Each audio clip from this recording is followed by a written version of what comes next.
Coming to you from over the smokestacks, over the city, reporting from our weather balloon. Welcome to NOCLIP Pocket. I'm Chad Ruthermond. And I'm Andy Kinnick. And today we're going to be talking about Little Inferno, which was a game that was developed by Tomorrow Corporation and was released in 2012 on Wii U and PC. And a bunch of other stuff later. Yeah, it kind of got ported. We, in fact, played the Switch version, which is the second version of the game that I own. But I decided I wanted to sort of like do a different thing. Mm-hmm. So Little Inferno kind of defies genre intentionally. I would say that the closest analog that I can point to is like an idle game. It has a lot of the sort of tenets of those. Yeah, it feels like a mobile game. Like it has resources that are time-based that you can use like a special currency to speed up. Right. That sort of thing. Of course, the main difference being that the times are really, really short in comparison to most of those like freemium-based like monetization model-driven games. Yeah, and you don't spend real money in this game. That's true. To buy the special currency. I've got a special line to the Tomorrow Corporation. I'm like, hey guys, if I give you $20, will you just unlock everything for me? And they said, yeah. So I don't know what this game's like. I finished it by paying the developer. No, so the primary mechanics of the game, which I can't imagine are going to be what we spend the majority of the time talking about, are you press one button and or tap on the screen to create like a flame, and the entire screen is a fireplace. And you put objects in the fireplace, catch them on fire, and they will spit out coins, which you then use to get more objects to do the same thing with. Mm-hmm.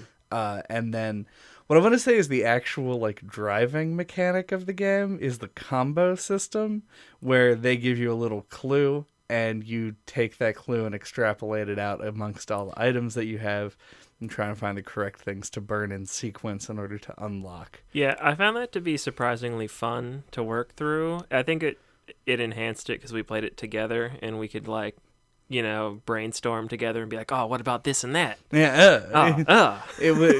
What about soda pop and the cereal? Mm-hmm.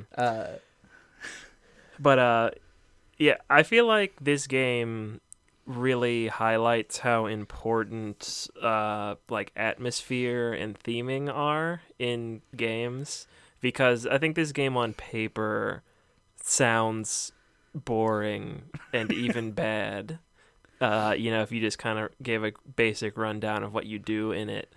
But I think what really makes it work is the setting of the game is like an oppressed kind of feeling society where it's always snowing out. It feels almost kind of like dystopian. Yeah. And these little things come over the radio, like for a little bit of world building, like the weather balloon guy that you quoted at the beginning.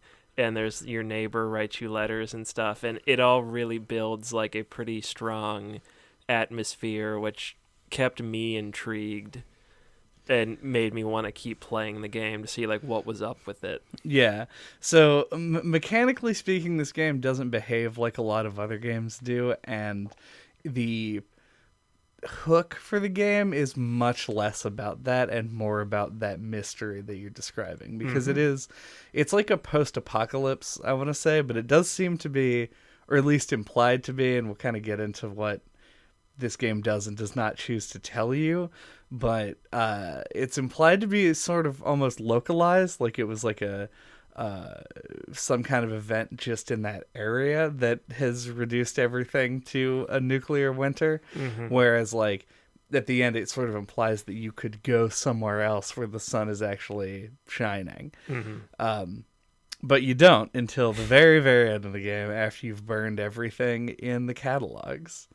But yeah, I think I agree with that. I agree the importance of it is sort of like the desire to find out what's happening more than it is just the act of playing the game. But I don't think that it's like wholly unenjoyable to sort of mix and match and do the things. It gets a little bit tedious near the end for sure, because you're starting to just like grab stuff, throw it in, and like one of the main hooks of this game is the fact that each item has like a unique burning animation, so they'll do different things and they interact differently with other things when they're put in the same place.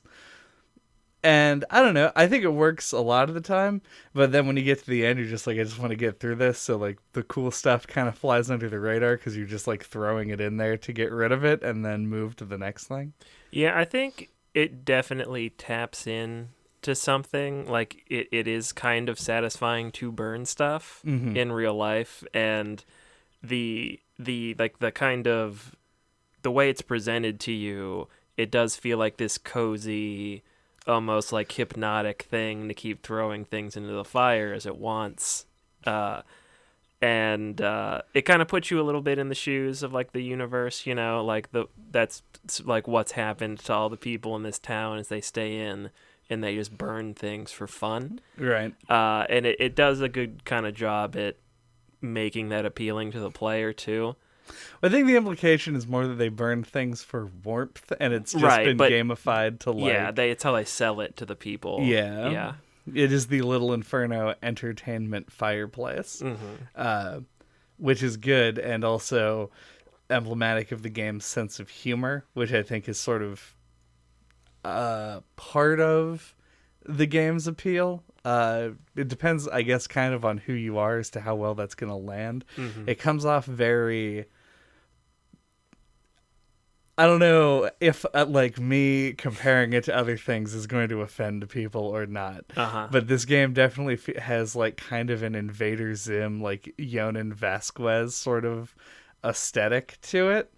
And its jokes are often in that same vein, where it's, like, the darkness of its subject matter combined with the, like, overbearing silliness of everything that's included. It can be entertaining, and if you're somebody who has a soft spot for that kind of thing, then maybe that will help drive your engagement. But if you aren't, then I feel like a lot of the jokes are going to fall flat and feel stupid. I mean, I haven't seen Invader Zim since I was a kid, so I don't remember it very well.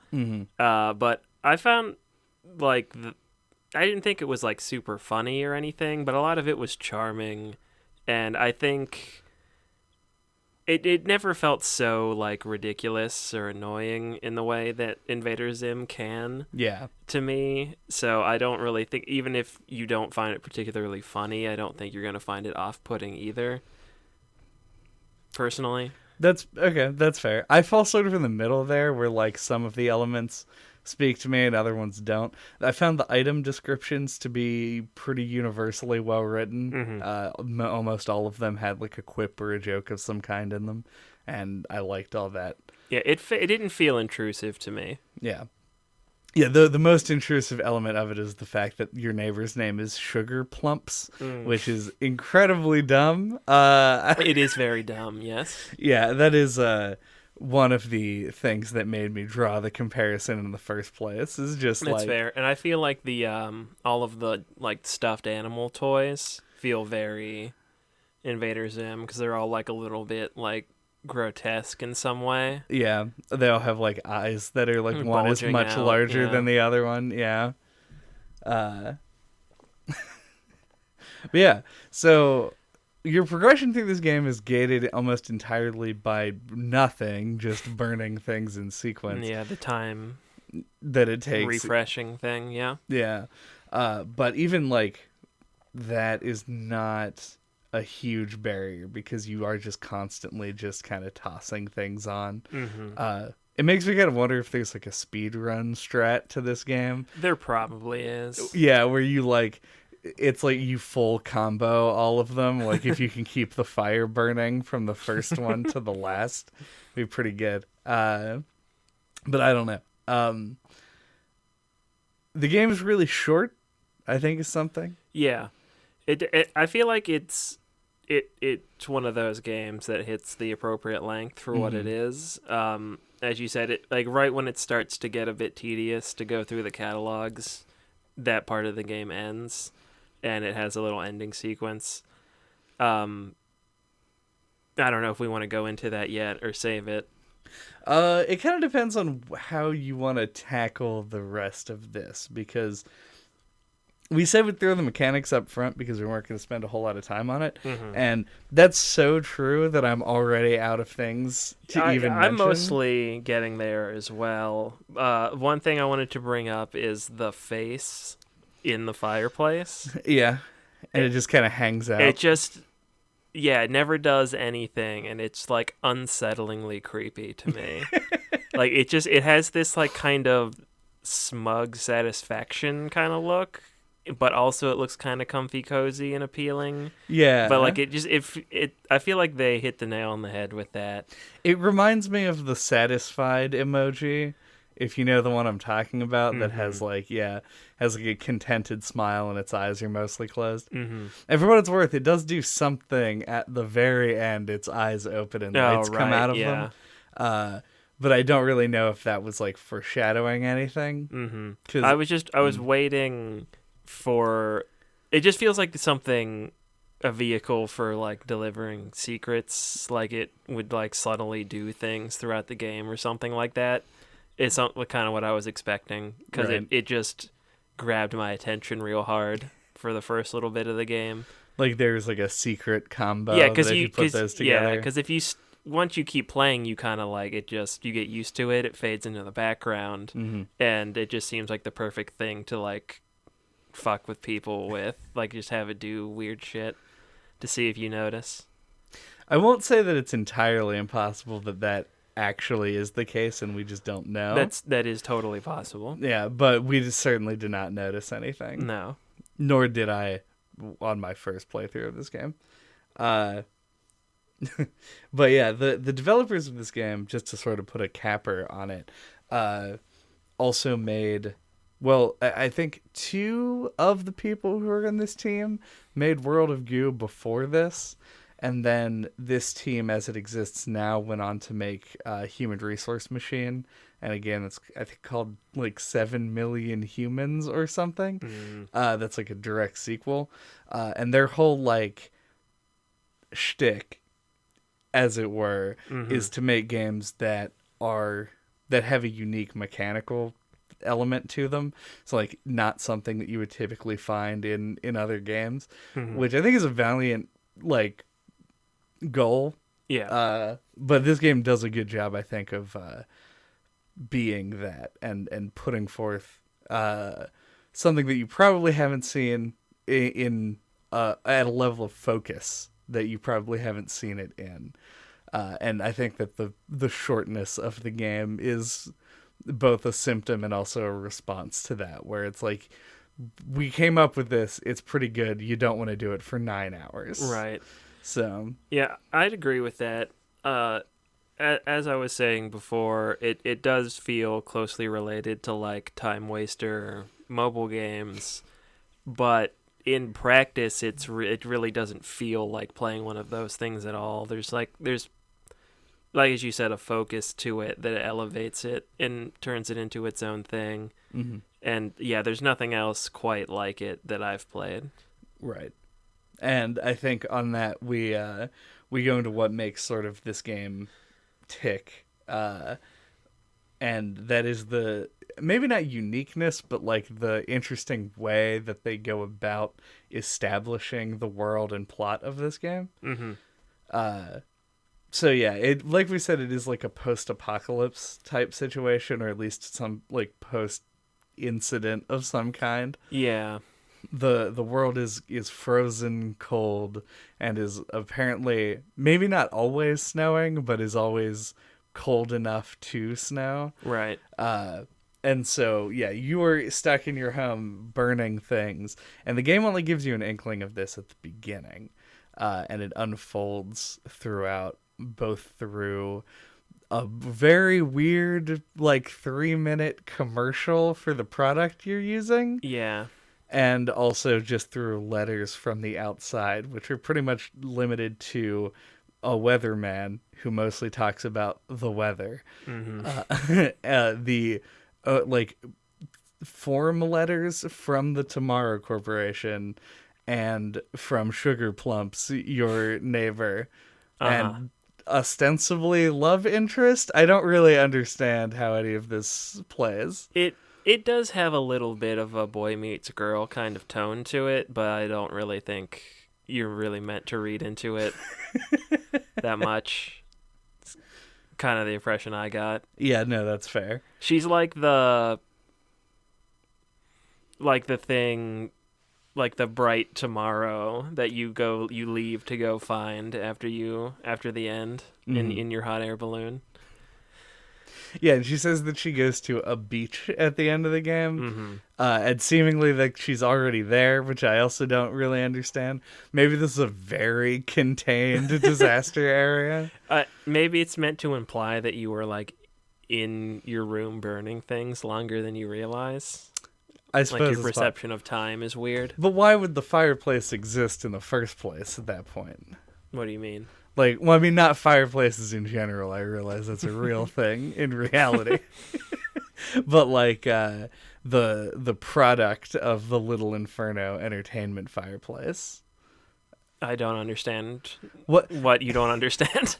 if you were in there Uh-huh. for so long that you just forgot about everything else. Uh-huh. But when you started, it was normal.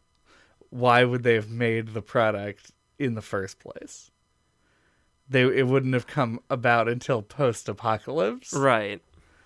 Is that not what you were implying? No. I just mean once you start playing with it, your perception of time becomes like, so you don't realize how long you've been playing it. You know what I mean? Oh, and so she had time. So to yeah, make it she was somewhere gone else. for way longer than you realized. To you, it just felt like you were just sitting there for a few days. I gotcha. And in reality, it's been like months or something. That is actually... There's some credence to that given, like, in the text, because she does keep saying, like, the game that we played for hours and days. So it's like, and you're like, it's been like 20 minutes. Like, what are you talking about? That's kind of the vibe I got. Yeah, it was just like a very long... A warped time scale thing. Fortunately, they didn't do a thing where, like, you get out and the character they depict you as is, like, a 40-year-old guy. Yeah, or like a big fat blob or something. You just become the Huddle from Inside. Yeah, some Jabba the Hutt action. Yeah, so your character is at least still a child when you leave, so that's probably good. Yeah, but so I also like that the only visual you see for the majority of the game is the fireplace. And when you're talking to the mailman, I think there's a nice detail. I think it's the mailman that says this. It is. But that you've just been staring into that fireplace for so long, and like I've been delivering you these packages. Like, did you even turn around to like look at me when I delivered them? And I just think it's cool that it calls that out, like the single perspective. Yeah, it makes it turns what could be read as like just like game mechanics abstracting reality into like the reality overlaid on top of it. So it's not that you're abstractly going to get the mail and coming back to the fireplace whenever the timer runs out. It's that the guy literally walks in, sits it in front of you, and leaves without you ever noticing that he was there. Yeah. And that's a really good detail. And like as soon as you started to talk about it, I knew what line it was, because it's probably one of the best in the game. Though the writing overall is pretty decent. I thought the end scene went on like maybe a little bit too long. I thought it earned it, personally. Probably. I feel like if you're releasing a 2-hour game and you feel like you can stretch out your ending from like 10 minutes to 20, you probably will. Yeah. Because people aren't really going to complain. Yeah, it's so unexpected that there's going to be a little like short adventure gamey style thing at the end where you walk around and talk to a few people, that it didn't have time to feel drawn out to me. Yeah. I think just a lot of it was just delivering jokes. Yeah. Because the important scenes of it are arguably not even running into the mailman. That's just sort of some world building, but like getting to the Tomorrow Corporation itself, meeting with the CEO, and then leaving on the hot air balloon. Mm-hmm. But there's also like a long drawn out conversation with the lever guy and with the mailman. The You pass by that receptionist. family on the street. Yeah, and the receptionist gag. And most of them were pretty good, and I don't begrudge it. I just Yeah. think that, like, I don't know. I bought the game to burn stuff, not to walk around and talk to people. It does. I guess you could make the argument feel like that part should have more narrative momentum at that point, and it stops to tell some jokes. Yeah.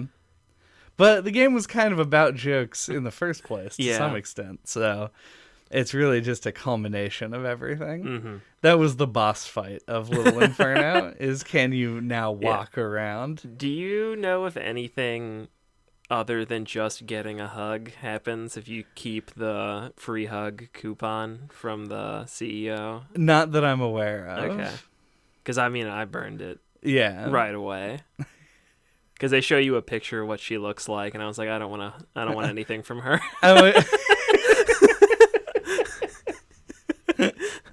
No, I love that character, and I like that they played that character pretty straight also, where it's just like in Futurama, Mom, like the robotics company, Yeah. and she like has like a big suit that she wears to look like a kindly old woman. Mm-hmm.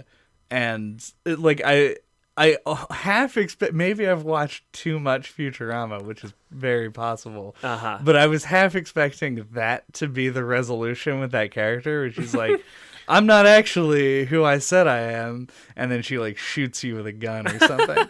But she more or less is exactly as represented, and then leaves in a spaceship. Yeah.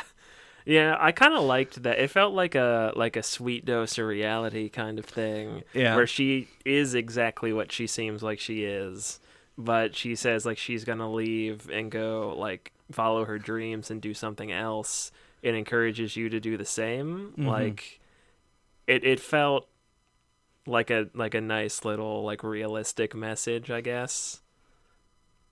Yeah. Stop sitting in your house burning things. Yeah, like life doesn't have to be like stagnant. Like you can do something about it, I guess. Yeah. Kind of a thing. And the fact that she then gets into a rocket ship also makes me like not sure about my previous thought about maybe it being localized to the city. Right. She certainly wouldn't need a Well, I feel like it has to be if we're taking the comment about the girl going to the beach at face value, right. like that there are other places that aren't just frozen wastelands. Well, she also, I think, has to be the least reliable character. True. But then if you could just bail, why doesn't the weatherman hang out? Must pay good money to Yeah. be a weatherman in a balloon in the post-apocalypse. Over the chimneys or over the smoke or whatever he Over the says. smokestacks, yeah. Who sends his weather reports individually to people through the post, which is a little odd. I thought that was over the radio. No, you get letters. No, you do get letters. Yeah. Yep. When did I bring up the sound design yet? I couldn't remember if I mentioned it offhand or No, not. we didn't. We But- mentioned atmosphere. Yeah, I feel like the sound design carries a lot of that weight. When you open the catalogs, there's this like phone sound effect, which kind of drove me a little bit crazy because it's like constant. But I think that's to like imply that like you're ordering the stuff over the phone, and there's a lot of good like ambient noises and like fire sound effects and like the wintry sound effects. Like when the letters come in, there's always unique sounds to accompany those and stuff. So I feel like that carries a lot of that atmospheric weight. Yeah. This is a game that doesn't have a soundtrack except for in specific parts. like your overall like world sound is silence, and so it's driven by what you're actually doing. Like when you burn things, they make noises. The fire crackling makes a noise. There's noises to indicate the little spiders are coming down, which just give you like a few free dollars for smashing them. And so obviously this is kind of like the Dark Souls of clicker games. No, no, the fact that it doesn't have a soundtrack and that the soundtrack is basically driven by you makes it feel really dynamic. And I found that generally gave like it was a really positive impression. It made it feel more natural and more like lonely than it would have with like a non-diegetic soundtrack. Yeah, I usually would like always prefer games actually just have music. I'm a pretty big skeptic of the no music makes it more immersive school of thought, Right. which is somewhat popular, but I feel like it really works here. Like I think this is the first example of a game that is enhanced by having no music, in my opinion. Well, and in addition to that, it is like it's so short that it's not enough to like get grading. And like theoretically you attack immersion. If you were sitting in front of a fireplace not doing anything and you got bored not hearing anything, you could put in your headphones and listen to music, and you can do that in real life and just map it onto the kid. Be like, yeah, you just pulled out a fucking Walkman and went to town. I don't know why I enunciated those T's in that way. Also, I know that you're a big fan of the song that plays. Oh yeah, in the catalog. It's fantastic. I don't know if I can really articulate why I like it so much, but it's a really catchy kind of like satire of like a children's product cartoon or commercial. Yeah, it's really emblematic of the game's sense of humor, and I don't know, it just really landed for me. Yeah, I agree. It's hard to sort of describe what it is about it that makes it so good, but it falls into a genre of like 70s era, or even earlier than that, like 60s era, like song style parodies where they like jingles. Yeah, they want to make it sound natural to that, but also like over the top and ridiculous, and it just works. Yeah, I'm a big fan of it. Am I ready to wrap things up? Probably, yeah. This is a short game. It's also going to be a short podcast. Did you have anything else to say about the ending bit?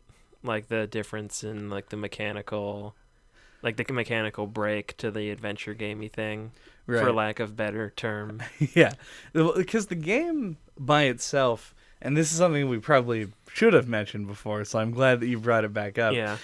Doesn't control in the way that a game normally would control. It feels more natural on PC, admittedly, because you have a mouse and you can use the mouse to do everything.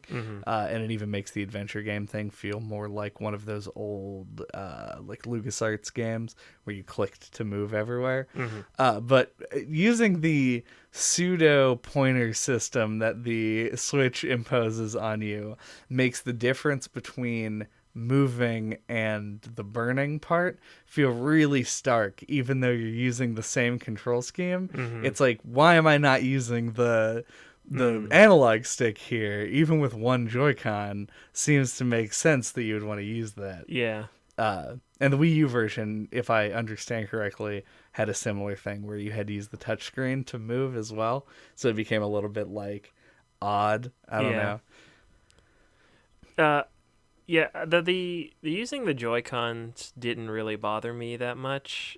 I thought it might. It was so unexpected when we booted it up that we couldn't just play it with a controller. Because like how many games use like the Joy-Cons for pointer controls, right? You know? But I thought it worked pretty well. Like it would get desynced a decent amount, but it would like took 1 second to resync it. You know, it makes me feel like we are like so close to gyroscope technology being able to like actually simulate the pointer that the Wii had. Yeah. Without without a sensor bar. Yeah, and I am a little bit regretful of it because there's like, if there was just a little bit more there's so many cool games that could get ported over. Yeah, I agree 100%. I was actually surprised at how well it worked. It goes out a little bit too often. Like if this feels like if the Switch had a sensor bar add-on, it would work like perfectly. Right. It'd be like the perfect version of the Wii. But I mean, that's just speculation. Yeah. You'd also have to get something, or I guess you can hold the right Joy-Con backwards. It has like an IR sensor on it.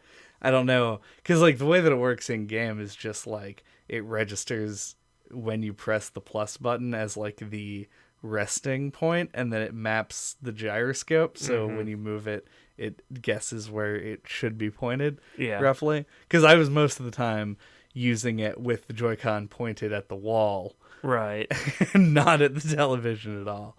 But yeah, no, it would be awesome because if like Trauma Center and I wouldn't have to turn on a Wii to play it, that would be awesome. Except the missions would all have to be 20 seconds or less so the controller didn't desync. And I'd also like to see like HD like remasters of like the Galaxy games. Oh yeah. I think that would be cool. But anything else on Little Inferno? Well, do we have fire thoughts? So I heard about this game like years ago, and it was like on a video or something, and they were like, play this, it's great, but don't look up anything about it, like go in blind. So I knew nothing about it all these years. I'm like, I'm gonna play that eventually because their recommendation must have been really glowing because it stuck in my brain. But finally played it, and this year it took me by surprise, so I'm glad I didn't look anything up. As I was getting at earlier, I feel like this is a kind of game you have to play for yourself. Like, describing it doesn't sound like much. Yeah. But it really comes together in a way that is unique and charming. And it has a cute little moral and message in it. It's very atmospheric. Got all the things that I like, all those buzzwords. So I enjoyed this quite a bit, and I would definitely recommend it. I feel like the immersion would be enhanced even more if you played it on a snowy day in real life. So I would recommend doing it that way. Yeah, we're gonna put more barriers. Like, don't look up anything about it. Also, play it while you're snowed in. So if you're in a temperate climate, move somewhere where you can be snowed in. No, yeah. So I played this game for the first time a lot of years ago, and like I got it in it was like a bundle with World of Goo, and I tried to play World of Goo and like bounced off of it. It was like a little bit hard. And so I didn't come back to this one for like a year and a half or so, thinking that it was like a similar type thing. But this is not a puzzle game, or at least it only has one sort of pseudo puzzle game element to it. And I was able to sit and beat it in one sitting because that is the length of this game. I kind of agree. I don't know that I want to put this game up as like, not implying that you did, but like up as like one of like the great indie games, but it does, as you did say, check a lot of the boxes for what makes an indie game really good. It's a very focused game. It knows what it wants to do, and it spends all of its resources doing that. The writing is really tight, and I think that all of the pieces that make up the whole are there to support it. So what you end up getting is more or less exactly what it says on the tin, but at a very high quality. It's like if you went to, this is, my metaphor is like, I'm reconsidering because it feels too negative. But like, have you ever gone to like a fast food restaurant and been like, yeah, whatever, I'm just like a little bit hungry, give me one of those like dollar menu items. And you get it and you're like, they cook this like unusually well. Like sometimes you just get one and you're like, this is like the best version of this thing that didn't cost them a lot of money to make that could exist. Yeah. As somebody who worked at a McDonald's, I know the difference between what you would normally get and if you made it fresh and ate it. There is a noticeable difference. Yeah. This is the made fresh McDouble of indie games. Hot off the grill. Yeah, it's a weird concept that is executed more or less perfectly. Like, I don't know that anyone's gonna attempt to make anything else in the Fireplace genre. But if they do, this would be a hard one to top. Well said. Thank you. Even with that bad metaphor. Right. Thank you for listening to NOCLIP Pocket this week. What are we talking about next time? Next time, we're going to be talking about The Beginner's Guide, which is the much less talked about game from the developer of the Stanley Parable. But it is... I actually kind of prefer it. I don't know if I prefer it, but I will say it is equally as interesting, I think, as the Stanley Parable. We will explore these confusing feelings next time on the NOCLIP podcast. Until that time, if you want to get a hold of us, all of our contact information is on our website at noclippodcast.com or on splattershot.pro, which I have recently renewed. There you can find our email address, our Twitter, for announcements of all of our episodes. You can find a link to our Discord so you can have a discussion with us about our bad opinions or our good opinions, or fuck it, Dark Souls. You really got Dark Souls on the brain. I know, we were just talking about Sekiro in the Discord. Check it out. Advertising. You can listen to all of our old episodes.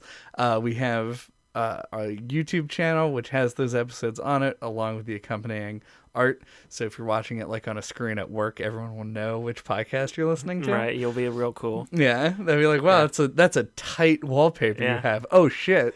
Yeah, please leave a comment or a review, a rating. It's really hard to get metrics on this stuff when you're such a small cast, and I would like to have any kind of an idea of how many people actually listen to us.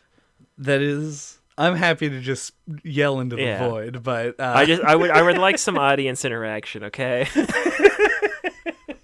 We gotta do the call to action. Like, comment, subscribe. And then what they'll do is they'll smash that like button. They'll smash that like button and then throw the podcast into a fire. Yes. You should burn it for warmth. All right, good episode.